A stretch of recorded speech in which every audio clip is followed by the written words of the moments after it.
plan that perfect party is none other than celebrity event planner Sebastien Centner. Look at all the goodies he brings in. Absolutely. Okay, this is like a strip down. We're going to talk about how to do this properly. Number of guests, okay. We're going to talk basic entertainment. Right, These are sort of your basics to make sure your entertaining is fun, it's impressive, but at the same time that you actually have a good time as a host. 6 to 8 people, I sit them down. Seated dinners, I usually recommend 6 to 8 people. As you get more ambitious, if you've done it a few times, you go up to maybe 10, 12, etc. But you don't want to bite off more than you can chew. Right. So I'd say after 8 becomes a buffet. That's my thing. After 8, go to the refrigerator and find something to eat. Cocktail party. Or call me. Or call you. 15 to 20 people. Yeah, so for cocktail parties, you can do more people because obviously then you're talking about a scope of work that's a bit smaller. Yeah. Canapes, little mini meals. You can do things like cheese platter, for example. Yeah, let's take a look at this. That's great. Now, things like this, it's about entertaining. I say entertain well, entertain often, but if it's too complicated, if it's too much work, you're not going to enjoy it. You're going to spend all your time running around frantic. Nobody wants so to do one thing that I really like to do is the cheese platters because it's something you can do ahead of time. It looks really impressive with not too much work, and at the same time, it's something that people can go to throughout the night. It's always sort of like a destination, a little grazing station. What a great, first of all, you got a great cutting board here, whatever, platter here. Yeah, and it's very easy to put something like this together because, you know, it starts with something great like the platter. Yeah. Here I've only got 4 cheeses. So your basics you can go with, usually we go with a hard cheese. In this case we did a provolone. Yeah. We did a soft cheese. So a little bit like a brie, this is a French forme d'Ambert. Then we have the goat cheese, as well as the blue cheese. Ooh, which is pungent. Yes, the blue cheese. Now the blue cheese isn't for everybody. Some people like it. So typically you want to do maybe about half as much blue cheese as the other cheeses, but have some backup. So if somebody likes blue cheese, they love blue cheese. And you know what else is great? Is you got different kind of crackers too. Beautiful. The like crackers, flatbreads. it's not just about the basics. In this case, we did some charcoal crackers. We did some interesting different ones, and also the grapes.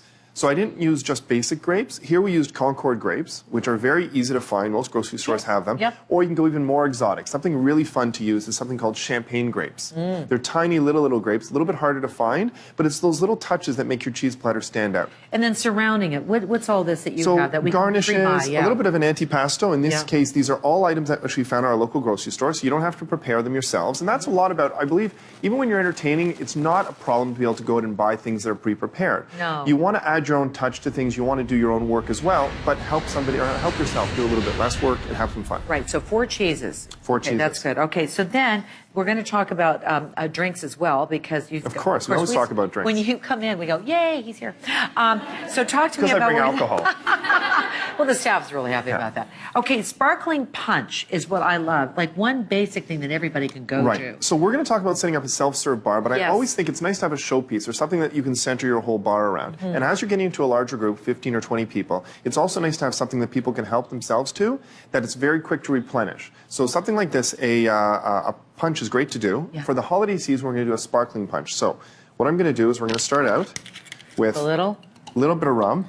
Just a little. Just a little bit of rum. Happy holiday. Maybe. There we go. It's the holiday season, right? Yep. So actually the recipe is online, so you can see it at Marilyn Denis. And then Marilyn.ca. Marilyn.ca. Call me if you want me to come to the party. Exactly. I'll give out my phone number, Marilyn Denis. Here's the phone number. 1-800. All you have to do is get you a straw. There you go. There you go. Perfect, right? So no. I've added the dark rum, the Cointreau, and then I'm going to add a cranberry apple juice. Cranberry apple juice. Okay. That sounds good. Then what we're going to add is we're going to add some white grape juice or white cranberry juice. The reason we're adding this is it actually makes it it dilutes it a little bit and makes it a little bit more clear. And the reason for that is that when we add our fruits, so in this case we did some oranges. With cloves in it. With the cloves in it, etc. So I'll put a few of those in. Nice. Just to start. Yeah. But here's what's really fun. We took grapes, traditional grapes, and, oh, careful, they're frozen.